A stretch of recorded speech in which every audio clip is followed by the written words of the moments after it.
Hello, everyone, and welcome to the Kauai County Council Roundup. I'm Mel Rapozo, your council chair, along with Vice Chair Kipukai Kualii. Aloha. We're going to recap our council meeting, Wednesday's council meeting, March 27th. And I want to thank Oike for allowing us to do this every week here at the studio. You guys should come check it out. We started off the meeting with a certificate presentation on Mr. Eric Larson, who received the Lihui Library, or he's from Lihui Library, and he got the Excellence in Service Award. And an amazing gentleman doing outstanding work at the Lihui Library, and shared with us some very interesting developments there at Lihui Library. And we want to say again, congratulations to Mr. Larson. Yeah, I loved seeing that his mom was with him and she was so proud. And he was just so excited to share about the library and all the new resources that they're providing. And I remember he said, public library, the most important word there is public, and how it was all about serving the people. And he clearly was a great example of a public servant. Absolutely. And the biggest takeaway for me was, aside from him being an amazing community servant or public servant, is that libraries are not just for books anymore. There's an amazing digital presence there, and they offer a lot of things. So if you haven't been there, or if you haven't been there in a while, check out the Lihui Library and go see Mr. Larson and tell him that Kipukai and Mel said aloha.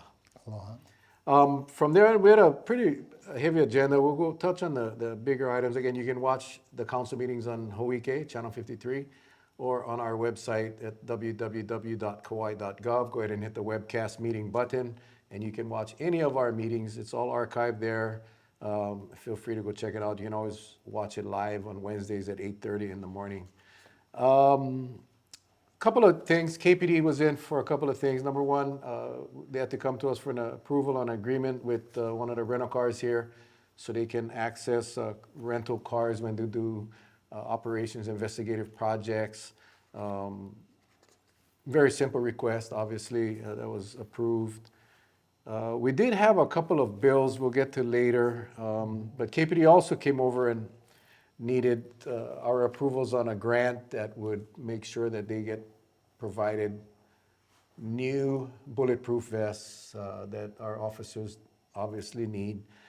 We did have a couple of small money bills for wastewater, some repairs that they had to make, submersible pump, just 31,000, and a series effluent pump, 52,000. So those were two bills that we approved as well. Yeah, it really, I think if you've been following the council meetings, you know that we have some issues with the Wailoa treatment plant. It's old, it's dilapidated, and until we can get a new plant, we're going to be constantly paying for repairs, and these were just two of them that had to be approved so we can get those pumps up to really provide redundancy in the event a pump goes down. There is no backup right now, so this will allow them to get that done. Also, a big FTA, Federal Transit Administration grant that was our transportation agency is applying for, and we should get, and it is in the amount of one grant, 2.6 million, the other one for 1.3 million. These will be used to purchase replacement buses from our aging fleet. Diesel buses, and I think one of the testifiers was concerned, why aren't we already spending our monies on electric buses? And that's coming, but it takes a while. And for now, we need to keep recycling following the replacement schedule as buses get so much miles, 50,000 miles or 5 years, I think, they have to be replaced.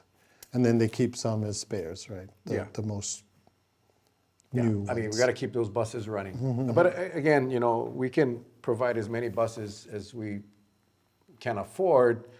The issue right now we're having, as we've discussed on numerous occasions, is the lack of drivers. We just don't have the staff. And no Sunday service yet, right? Or Yeah. So if the you know drivers. anyone that wants to drive the Kauai bus, lots of job openings. And we want to build that workforce up so we can reinstate the Sunday service. Right now, we don't have any bus service on Sundays, and it's kind of a shame, but it's at no fault of the department. They're trying aggressively to recruit drivers, but you guys all know the market out there for workforce is not sure. It's just non-existent, non-existent. Again, we'll cover the bills in a little bit.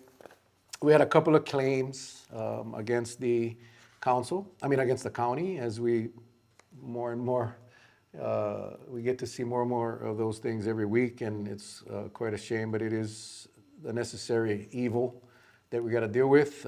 Things happen, and we get sued or we get claims filed, and it comes to us first, and then we send it over to the county attorney, and then they dispose of it as how they see fit. And a lot of them have to do with personal injury, vehicle damage, those kind of things. Yeah. And sometimes it is involving our own county employees driving county vehicles. So actually, we just started our budget today, and with HR today, we had some talk about, some discussions about training and, making sure that we were doing everything we can with retraining, and then they tie in the discipline process to that as well, so that the drivers aren't recommitting, causing these accidents or what have you. Yeah, and I think, it was stated today, every accident is preventable. Yeah. And that goes for all of us. I mean, whether you work for the county or not, we just got to be careful. We did have the resolution that established our tax rates, property tax rates. That, again, as Mr. Kualii just said, we're in budget session right now, and the council will have the final say on what the tax rates will be. We are hoping to provide tax relief to our owner occupants and our residential taxpayers. But until we get through the budget to determine, where we at, that discussion will be had pretty soon. And it's good that at the very start here, we had quite a bit of discussion. So in this new tax budget year, when it comes to real property taxes, we have the new system with tiers. So like in one tax category, like the new category, residential investor, has now changed to non-owner occupied. With those tiers, then there's ability to put different rates, assign different rates to the different values of property. The interesting thing too, though, about those different rates and the different values is that everyone gets the same rate for that first amount, like to say the first million. And then if you're up to the next 2 million, that increment you pay at the higher amount. And then the highest of about 3 million, I'm just using numbers, is also at that higher amount. So you're still paying the same, but that extra piece is at the higher rate. This now gives the council the ability to look at it more with a more surgically. That's the word. Surgically. Yeah, and so I see us, finally, taking advantage of something like that and trying to help the owner occupants especially. Yeah, we really want to focus the relief on the people that need it. And, I'll speak for myself that we got to start taking care of our local people, our local residents here, because they deserve it. And the last 2 years have been very difficult with assessments rising out of control, really. And assessment increases equates to higher property tax bills. So hopefully we'll get to a point this year where we'll be able to scale back some of those tax rates so we can provide some relief to our local residents. The thing about that too, when it comes to lowering any taxes and then lowering the amount of revenue that would have been collected according to the mayor's proposal, the council has to be responsible, any of us making proposals to the property tax rates will have to offset that with expenditure cuts. So we got a little bit harder job this year if that's the direction we're going in, which from the feel of things, that's the direction we're going in. Yeah, again, today was just day one of the budget, so we got a long way to go. So that was, and that will be set for a public hearing on May 14th at 5 p.m. I know a lot of people complain, why you guys have your meetings during the day, in the morning, when we all got to work? During budget time, and we have our budget public hearings, we always schedule it for 5 o'clock so we can get the most participation and engagement from the community. So May 14th, 5 p.m. at the council chambers. The next one is a big one that you were really excited I was about. excited because, The you cesspool know, conversion. yeah, it's got to be years ago, a couple of years, I think. Yeah, it's been 2 years. Yeah, because the other council members were with us. Yeah, Evelyn I wasn't and even Chuck. here when this started, but the state allocated funds to the counties to assist with providing assistance with the conversion of cesspools to septic tanks. I think you all know that the state has passed a law that says by the year 2050, 2050, everybody's gonna have to, that's on a cesspool system, has gotta convert to septic or sewer. I don't know if you checked how much that costs, but it ranges anywhere from 30,000, depending on where you live, to up to 90,000 if you live in the Poipu area where Yeah. the ground is made of rock.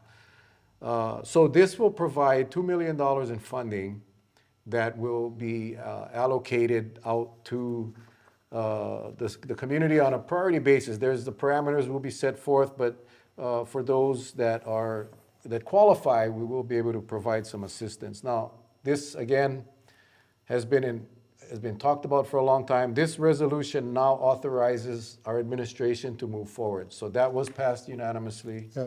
And I'm very, very They won't be able to excited. help a lot of people, but it's a start, and it's, could be an example of where to put more monies in such a program Yeah. going forward. So I know a lot of you folks have a lot of questions. The housing agency is the agency that is tasked with administering this program. So feel free to give them a call if you have any questions. We also had a resolution. Basically, our council operates under rules that we set every term. Right after the election, we do an organizational resolution which sets up the committees and the leadership in all the committees. We also have a resolution that sets up the rules for the county council to operate under. And for all these years, we never had a resolution or a rule that would basically govern or regulate or define the decorum and how we can hold each other accountable as during our term on the county council. So And hold ourselves accountable. Right? yeah, holding ourselves basically. So because it was lacking, we didn't have it. I did work with our county attorney's office, who got some guidance from the city and county of Honolulu. So that resolution was put forth, and again, that was passed yesterday as well. One of the things to say about that too was I made the most basic point that we as council members don't have a boss. Sometimes people think the chair is the boss of the rest of us in the council, but no, he's just another elected council member. So ultimately the voters, the public is our boss. But there can be situations like the most drastic one that we experienced not very long ago, last term, couple terms ago, with one council member who was arrested and ended up in jail. And then, the council didn't have a process to deal with that, to put him on suspension without pay. That would have been appropriate, I think, but there was no process for that. And, if the majority of it, I'm sure the remaining 6 of the council members would have voted as such, Yeah, so the way the rules were written was simply the council could not take action against another council member unless the act occurred in front of the body at a meeting. So if it was something that happened outside, like in that case of the former council member, then the council's hands were tied. So this basically provides the process, simply the process, and it's a public process. Yeah. And that with resolution. due process and Yeah, everything. yeah. Because the attorneys worked on it. Attorneys drafted it, so, and it passed the legal. And a lot of the language was like standard stuff that you might see in human resources or other places. So. Yeah, nothing fancy. It was just, it's plain and simple. We did the draft bill for first reading. In other words, it's the first process when a bill comes through. We had the mayor's budget, which was provided to us on March 15th. Basically, our biggest bill each year, because it comes in a binder this the big. big binder. And that'll take us a few weeks to get through with department reviews. We also had the CIP budget on there as well, and there's some projects on there that are new projects that we will be scrutinizing as the budget process goes through. There was also the last two draft bills that we had. The first one, also I'm very excited about is, with the housing issues we have today.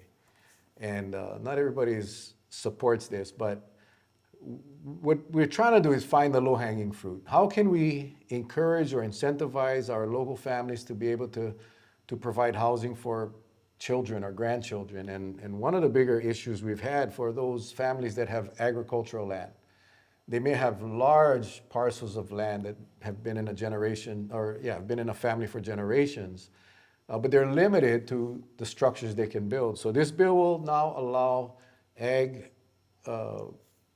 property owners to put up a guest house, an additional guest house on their property, even if the property was CPR'd, they will be able to put up a guest house. So again, this was the first reading.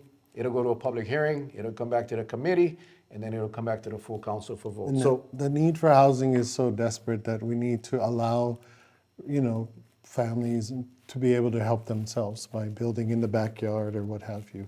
And, a lot of the biggest concerns was about illegal vacation rentals. But I think now our county is at least at a place where with planning and code enforcement and those enforcement, and that it's just changed immensely. They even have the way of, they've been working with Airbnb and other companies of managing illegal TVRs online and all of that. So we've really reduced it severely, I think, to a point now where we shouldn't let that be the reason we stop abilities for more housing for our families. yeah, and a lot of these families are land rich, cash poor, right? I mean, that's not uncommon.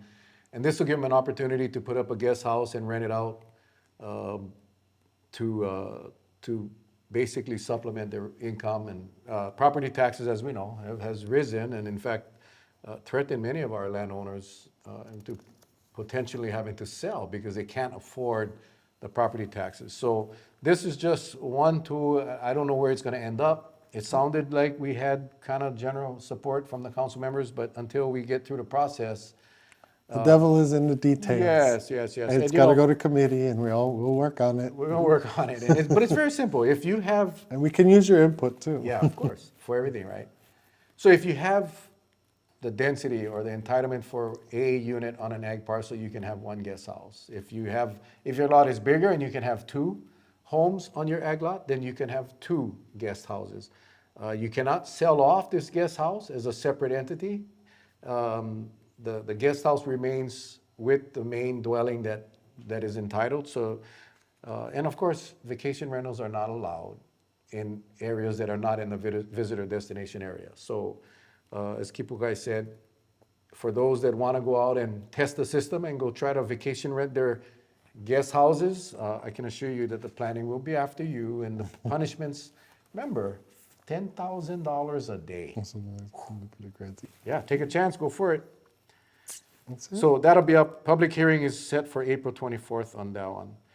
And then the final one is kind of I'm almost embarrassed to talk about it, is because, and this was Councilmember DeCosta came to me and said, did you know, Chair, that when you register your vehicle, there's a $5 beautification fee? I said, yes, I know. And that fee goes to the beautification fund, which is used for abandoned vehicles and cleaning up the sides of roads and all of that.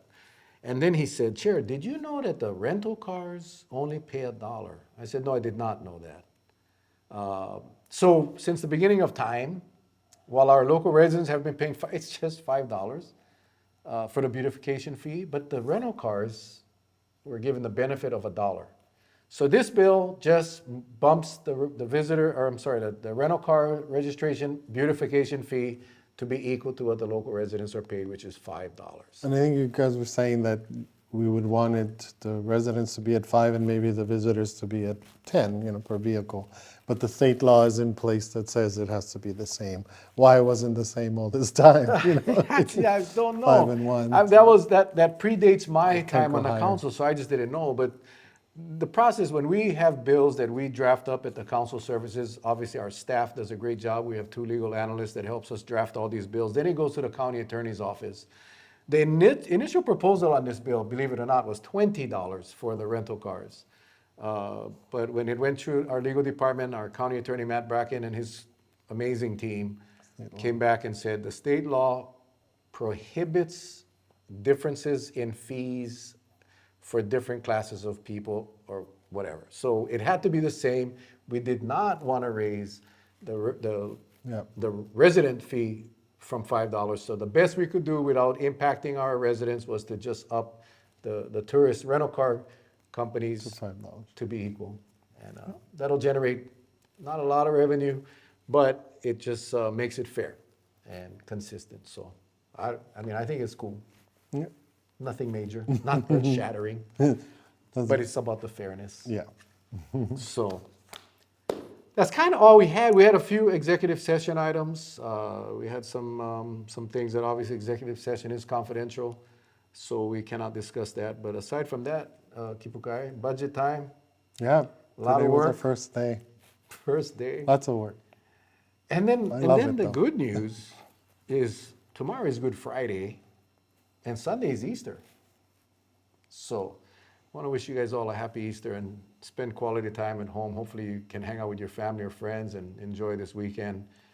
Before we sign off, again, I want to thank Huike. Thank our cameraman, Roger, right here. He's our cameraman, light man, sound man. He's everything. And then we got Max, who does our council meetings every single Wednesday, and he's there throughout the budget. By the way, you can watch the budget live. We start at 9 a.m. We won't be there tomorrow, but starting next Monday, and that's on www.kauai.gov. Hit the webcast meetings if you want to watch it live. The budget hearings start at 9 o'clock. Otherwise, on Wednesdays, it's at 8:30. And of course, Huike Channel 53. You can catch it all as well. Any closing thoughts, my friend? Yeah. Happy Easter. Aloha, everybody. So he spoke so much today at the meeting, and today he's like, I'm exhausted. It was Yeah, a I hard know. day in budget. all right, guys, you guys take care. God bless. We appreciate you guys. Aloha. See you guys next time. God bless.